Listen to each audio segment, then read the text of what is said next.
My Gavan and Melanine, and well met indeed. I'm Ar-Adûnâim, and welcome back to Middle-earth as we continue on as the Ar-Adûnâim. Our campaign turns against Dol Amroth, and we are pushing them back where possible, and losing where not possible.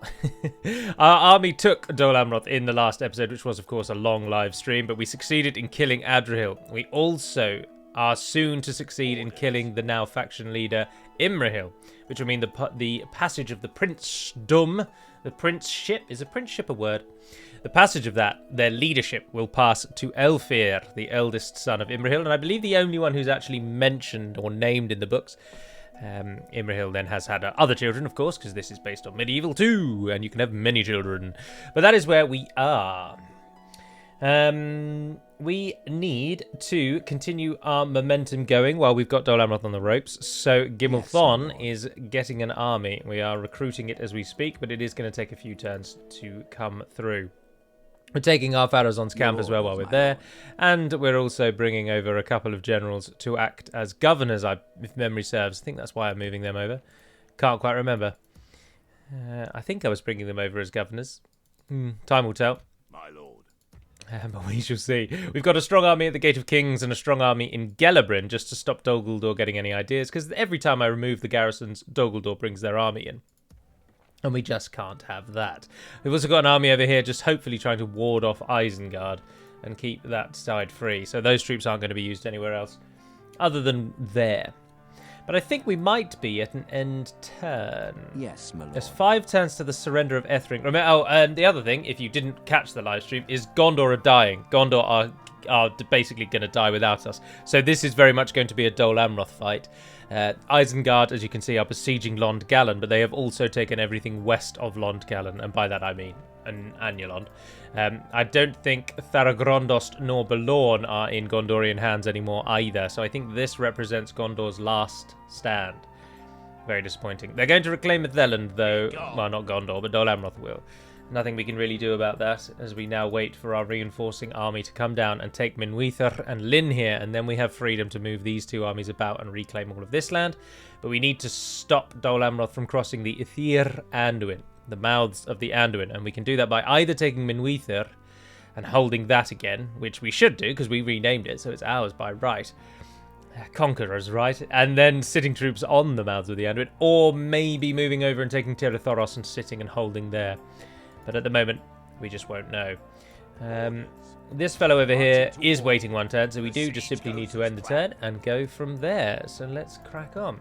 Now, I am now not that it massively affects the viewership here, but I'm pleased to tell you that today, Monday, the 11th of October, was my first day in my new job. So I'm still a solicitor, or lawyer if you're in America. You might call us attorneys, I think. I don't really know your law very well, I'm afraid. And I'm dealing with wills, trusts, and probate, but I now work in a different firm altogether, one much closer to my house, and I'm thrilled with that. But it does mean I'm now back in the office 5 days a week, full time, whereas I was working almost exclusively at home in my previous job. I was in the office 1 morning a week. I'm now in the office 5 days a week. Which makes it a little harder to do the recordings because I used to do them on my lunch breaks, which was quite nice. So I'd wake up, I'd be at home, I'd crack on with my work in the morning, and then I'd stop for lunch, record a video, which would be about half an hour, and then I'd spend the other half an hour enjoying something to eat. Whereas I can no longer do that. So there's going to be a little bit of a transitionary period because I haven't worked from home properly now since March 2020. So that's, for those counting, that's about 1 year and 4 months or so, maybe 1 year and 6 months, sorry, because it was at the end of March, so it's April, really. So it's going to take a little bit of time to get used to going back to an office 5 days a week. Fortunately, I don't really have a commute. I can now walk to work, but it still takes about 30 minutes to walk. But obviously, your walking speed is always 30 minutes. There's no change. There's no up, there's no down, there's no traffic. But I've lost a little time in the evenings. I've lost lunch times. So it's going to be a bit of a difference over these next couple of weeks. I'm also away in 2 weeks' time. So October is going to be a patchy month for my YouTube channel as we settle down and get used to the new rhythm. So do expect some possible changes over these coming weeks. Also, if you did miss the Khazad-dûm live stream, which was the last one that I actually did chronologically, I believe. Or the last Khazad-dûm episode. Yes, the last Khazad-dûm episode. I didn't live stream at the weekend, did I? There's not going to be the reunited kingdom yet, so we're going to plough on with the AA and with Khazad-dûm. Dol Amroth repaired, Pelagia got a shipwright and is building now a merchant's wharf, but there's a lot of troop movements that I've just seen that give me cause for concern. Dol Amroth are moving in on Tadweether as well. There's a massive army moving in on Tarnost. Come and get me, you But Gondor are currently protecting us from that. I didn't think Tarnost would fall. Escaldor over there is Gondor's last stand army, so gotta watch what he does. And then we've got Gimmelthon. This is why we desperately need Gimmelthon's army. Everything is still training. We've got troops coming from all over. They're all going down to Gimmelthon. Yes, my lord. Your orders, I really don't know what I was going to do with you two. Oh, I think I might have been making you the governors of those because they might form our border. Why would you just walk past Ar-Adûnâim? What are you doing? To war, then. I have no interest in fighting this one. We're just going to auto-resolve that. The day is ours. We will exterminate the populace once more and take over control of Ar-Adûnâim's camp. With honor. We will then leave behind bare minimum. My lord. 2 of those, maybe? And the rest of you, I suppose, can just go with them to places westward. We'll find a role for you in the future. Today is also interesting, and this one you probably won't notice at all, I wouldn't have thought, because I've done meticulous testing, and I think everything is okay. But I have taken the final decision to move over and away from NVIDIA again. Hopefully this will be the final decision, hence why I put so much emphasis on that. I'm now going to record my videos using an OBS studio. I've done a lot of testing over the past week, and the reason I'm doing that is because I recently upgraded my microphone, and I think this microphone's been an excellent improvement, but NVIDIA absolutely hates this microphone, and I can now, the crackling that many of you will be familiar with that came when I tried to do live streaming with NVIDIA, that crackling then became a feature in every video. And indeed, if you've watched the latest Taurox video and if you've watched the latest Battle of Middle-earth video from last week, there are a few points in the video where you can just hear the crackle. Well, that just gets worse as the recordings go on. But with OBS, there is no crackle. I'm talking as well because I don't really know what to do. We can't defend it then, and that's going to fall. The Dol Amroth force is here. We don't want to lose Dol Amroth. So I would quite like him to sit in Dol Amroth and defend it for as long as he can. We saw the battle map here is fantastically defensible. Do we get a garrison here as well? Royal garrison, yes we do. Perfect. So this is the ideal city to hold. So I think keep sieging Ethring. If Gondor attacks, we get a bridge battle anyway, so bring it on. And Captain Celefindir is just going to take Tarnost if Noruiniven, if he is unable to, then Celefindir will. Tadweether, we've just got to rush forces forward. So I think we're just going to end the turn again, to be honest. I can't risk Pelagia's garrison getting any smaller. That's why I'm happy for their troop numbers to just swell. Although, having said that, if that's their primary army, Azrazea warriors go and act as forward scouts. I'm thinking that actually, if we can try and run some of these north and just leave a minor garrison here of the 2 halberdiers and the footmen, and the rest of you try and get up to Tadweether as fast as you can. I will only address you in battle. Because Pelagia can be protected fairly easily from Gimmelthon. I think these are their main forces. But anyway, we'll end the turn and see what happens. Yeah, so I'm going to use OBS Studio. Oh, they did go for Tadweether. I'm using it right now. I also tested live streaming with OBS, and I think personally, despite the fact that Streamlabs and OBS Studio seem to be the same creation, and one is designed for streaming and one isn't, perhaps paradoxically, OBS Studio gave me a much better quality live stream than Streamlabs did. And further than that, OBS Studio actually gave me a much better live stream than NVIDIA did. So I'm actually feeling I'm excited for the next live stream, and I'm disappointed that I couldn't do it on Saturday, because I'm keen to see if OBS, if that quality that I saw when I tested the live stream this past week, whether that comes over to yourselves as well. I'm really hoping it will. But for the recording's sake, I'm using this because it makes this microphone, it gets the best out of this microphone. And that is what I am happy with, and that's what I'm hoping to do. Oh, Escaldor did come and hit us. All right, so this video is mostly going to be fighting Gondor's last stand. and winning. Escaldor, you've got 2 Blackroot Vale archers, 2 Ithilians, no siege. But you have also got 2 Gondor archers. So they're going to sit on the other side of the bridge and try and shoot at us. Can we use our siege to help? It is Escaldor who's hitting us, which means we will get the bridge battle. I've already saved it, haven't I? But save it again, you never know. If you're wondering, I think the reason Streamlabs wasn't as good as OBS in terms of how it actually streams is because Streamlabs has a lot of features that they themselves drain the processing power of the stream itself. So because I didn't really use any of the fancy features like overlays and like switching between scenes on the fly and all that kind of stuff, Streamlabs was actually not very helpful for me because it itself, in essence, it had a higher barrier to entry in terms of the pressure it put on your processor, which is how streaming is primarily done. The graphics cards nowadays do help with streaming a great deal, but in order to get an excellent stream, it's processing power and not graphics that help it. But I just thought it was weird that OBS was better than Streamlabs, but in my testing, it just is. It just straight up is. It streams at a much higher quality. It streams, it's not granular or grainy or anything, and so I'm chuffed with it. And these are those rare moments that I can discuss that in detail, so I am. Now, the question here is going to be, can we actually walk up this slope? Because if we can, then this is the best battle map I've ever fought on, and it's going to be an absolute massacre. And if we can't, this battle map is bugged, and this is going to be dire.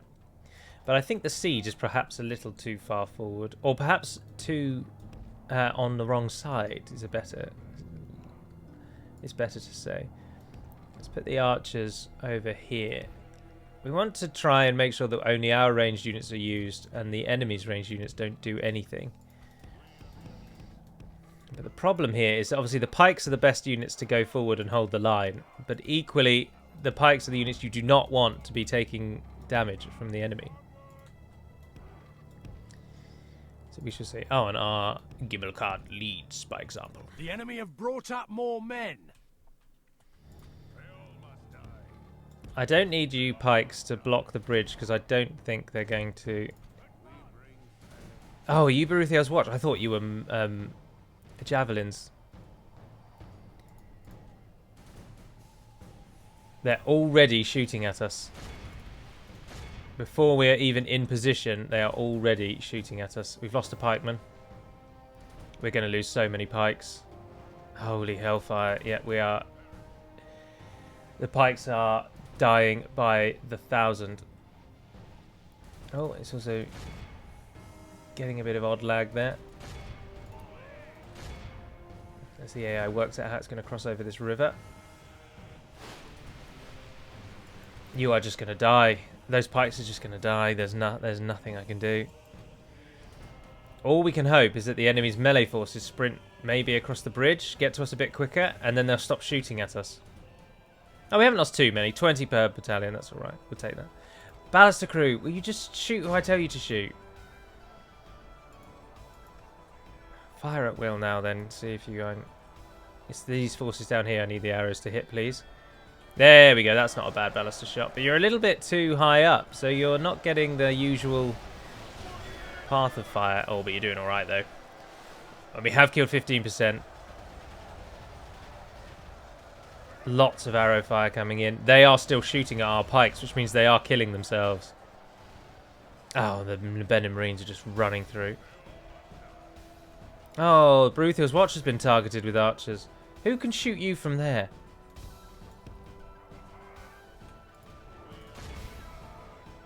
Run out the way of that.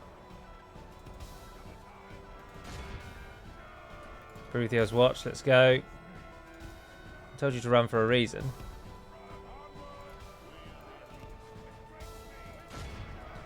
You're hitting those. Right, so we've lost almost all our pikes. But remember, this is Gondor's last stand, so... these forces, though, will be needed against Dol Amroth, granted. So every loss is still a severe loss. But this is Gondor's last stand, so this is kind of their little swan song, is it not? They've still got a lot of archers. Have we got any chaff units at all? No. Can you not target anything over there? Is it just too steep of an angle for you? Oh yeah, it is. Look, they just can't shoot them. That's why they did what they wanted. Alright, archers move to there. For the moment, the fortune of battle goes our way. Damn right it Let's does. pray it remains as such. Alright, pikes, I suppose you can come out defensive, not that it makes any difference. And in many ways, coming out defensive usually spells their death, to be honest. Ballister crew still getting the odd shot off. Oh, that probably killed some of our own. We can't shoot their troops, annoyingly. They are outranging us. Oh no, we are shooting them with some missiles. Oh, you guys are able to hit them. But that's when they're able to then fire back. That's the problem. That's your problem right there. Oh, is that the enemy general? Oh, fully upgraded Captain's Bodyguard with the Reunited Kingdom visuals. Oh, there is their captain. Go on, someone shoot him. Oh, look at that point-blank range crossbow shot to the head. Would you believe it? Go on, someone else give him one. Come on, guys. He's in amongst your number. Oh, they don't know where to go. Right, if someone could kill him, please, because then this is over.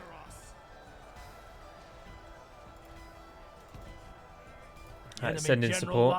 Yes, enemy general's dead. Ride to war on a pony. Right, push everyone in. Oh, is that the right one, though? Yes, Escaldor.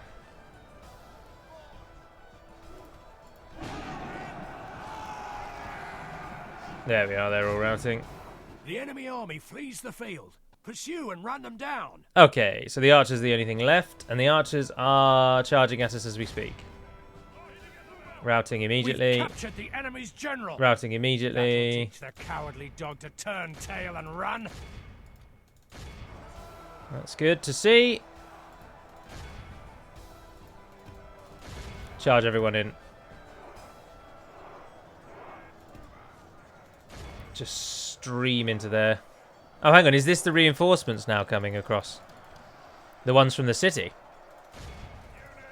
Probably. We're now losing infinitely more troops than we ever needed to because we're fighting the reinforcements with archers. It's a courageous decision. There you go, boys. Russian, hit them, Russian. Behold how our cowardly Capture as foe many as you can. runs. It's time to press the attack. 97%. Let's make it 99. Excellent.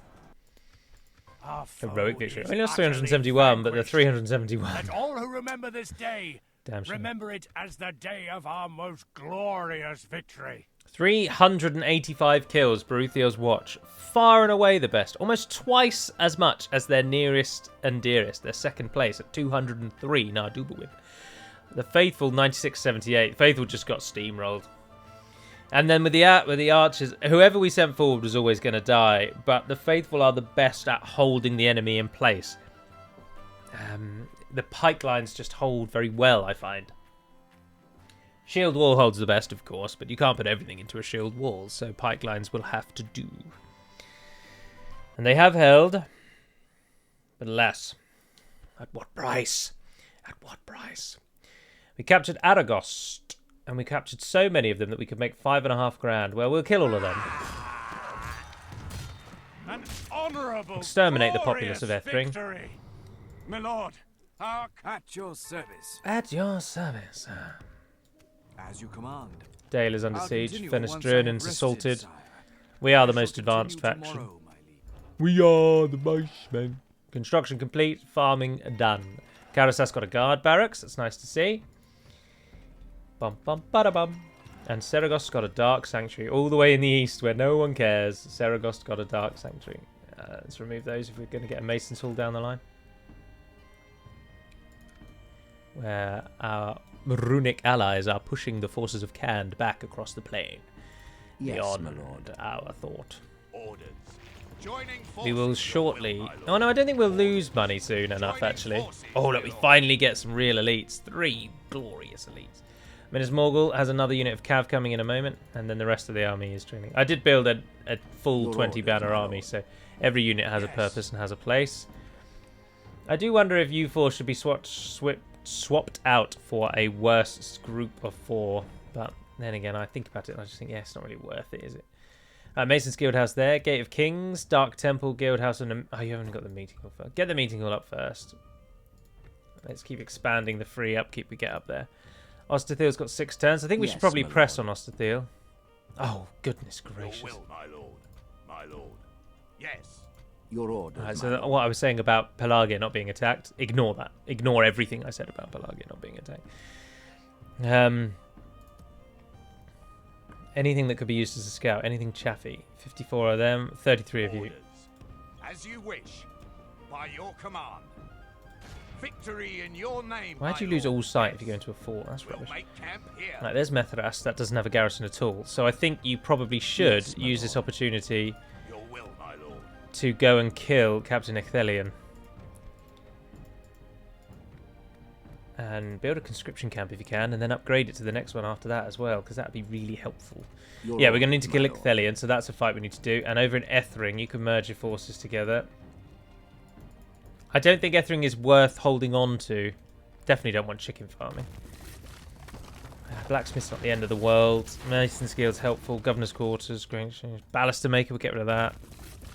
Practice range, I don't know. I just don't think we're going to hold it. But then why would we not hold it? Isengard is going to take all of this. In fact, they've taken Lond Gallen. Gondor is now down to 2 regions. So if we hold Isengard at Ethring and Etheland, I'd rather have Kalembo, but then it's a bit too far out from Etheland. Whereas Ethring can help Etheland, so they support each other a bit better. So we want to hold Ethring. So what we want to do then, if we're going to hold Ethring, is leave someone in the city, 66 of you, and the rest of you stand on the bridge, because Dol Amroth are coming. And we do not have an answer to them yet. If you build me a Dark Sanctuary, then that would be very handy. Thank you kindly, sirs. Right, so you there, Avaloban and Morlane. Can one of you move a bit further? Yes, you can. Right, try and get to Pelagia fast as you can. Yes, Morlane, get to Tadweether. With honor. The enemy is starting to wind me up. And in Osterthiel, do we just assault Osterthiel? Oh, Imrahil's on his own. I don't really want to fight that because he doesn't even have a garrison. It's just going to be... I'm not going to fight it. We're just going to kill him as ignominiously as that. And with that, Dol Amroth's leader is dead. We have conquered, my lord. Dol Amroth do not, however, die. We've already mentioned. I have already mentioned. They're not going. Something I did see today is a Rise of Mordor preview of the Haradrim faction, and they're looking pretty damn tasty. Pretty damn tasty. Rise of Mordor is looking tantalizingly good. The improved... I think Rise of Mordor has the capacity to absolutely overthrow Third Age Total War's reign as the best Lord of the Rings kind of mass strategy game going. Depending on how you consider your strategy, there's mods for Crusader Kings, aren't there, where you can do it with those. And there's mods for Mount and Blade Warband as well. And so they're all vying for the top spot. But personally, I think Third Age probably has cemented itself as the best of them all. Alright, here we go. With the British music playing, we're defending against Bornivion. Alright, Bornivion, what have you got? Holy Hellfire. Talon Knights, Seaward Lancers, 2 Amrothian Pikes, but he comes against a Amrothian city, Amrothian castle, sorry. And we've got a general here. We've got Belzegar. We'll fight it on the field. Yeah, I think Third Age is the best. There we are, I said it, fight me. And I think Rise of Mordor, if they can get a map working properly, a campaign map, then absolutely they will knock Third Age off, because the improved graphics, the improved capabilities of the later games are just generally more fun. I thought that when I came back to record Med 2 after having played Torox's campaign again, and I know many of you disagree massively with me, but I just cannot get over how much better I think Warhammer looks. And I know there's a lot of features in Med 2 that people prefer, but just visually, Warhammer is such a spectacle, and it's so disappointing, I think, how unspectacular Med 2 is. Right, from experience, Shield Wall actually isn't all that useful, but we'll do a test with 1 unit in Shield Wall, who will stand in front of the other one, and 1 unit not in Shield Wall. And we'll go from there. We don't have any archers, so there's no need to get people up on walls or anything. But we've got towers, so they're going to fire down on our enemy. And if we're in the same battle map as we were earlier, yes, we've got towers in the square as well. So we are happy to defend here.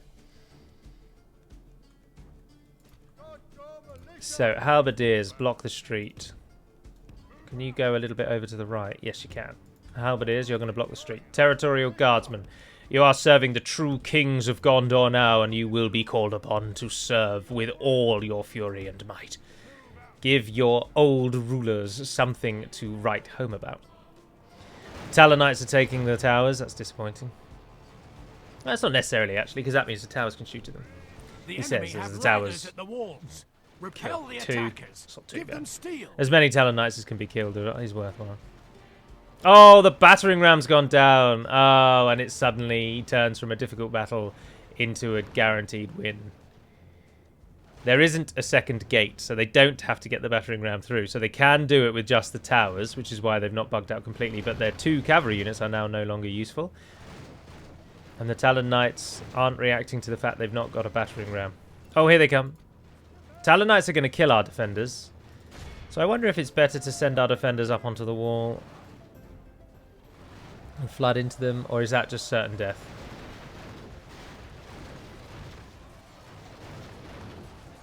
No, that's absolute certain death. Holy hellfire. They are bringing their melee forces to the walls, though. Right, territorial guardsmen, then. Get down to the front line. Alright, so that's a little lesson in trickery. And this is not going to go down well in history. But the Talon Knights have massacred our defensive line. Also, guys, I completely forgot. They're not coming through the gate. Turn and face. Turn and face. Keep those shields together. The shield wall doesn't even look that impressive.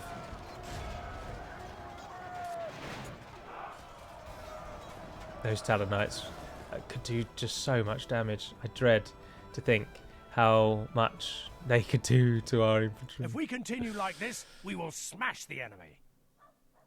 Killing a few more now, though. The towers are just decimating the enemy lines. Yeah. Unfortunately, though, it probably means, as we are only 2 minutes away from this episode coming to a conclusion anyway, I probably will just see this battle out rather than cut it out. I'm sorry. I'm sorry! As our towers and just bring down the enemy. The AI normally brings 2 or 3 battering rams. But today they've just decided against it. Oh, and there's only a single ladder. I don't understand how that works. We only sent... The units went on the walls and lost quite soundly. So how did 3 ladders get knocked over? Oh, and then the 4th one... The enemy force What? remains. Oh, well, that's an interesting bug. Are they all... The battle is very much in our favour. Victory will be ours. That's a ridiculous bug. What on earth has just happened there? All of those units just died because the ladder fell over. They're playing dead, that's what it is.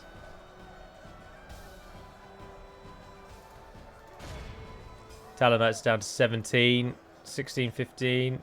They're up against it, but they're still ridiculously powerful. They've killed so many more of us. If it weren't for the bizarre ladder bug... I didn't realise they had 3 cavalry units. Which one did I not see? Seaward Lancers. Oh, those are just squires. I must have just not noticed them. I was too busy noticing the Talon Knights and wincing at how much damage I knew they were going to do.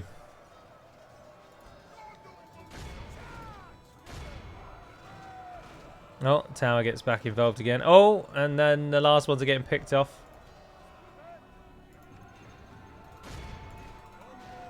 Maybe we don't open the gate for the cavalry. Yeah, there we go. Victory is ours. I'll take it. I'll absolutely take it. No trouble at all. Thank you very much, sirs.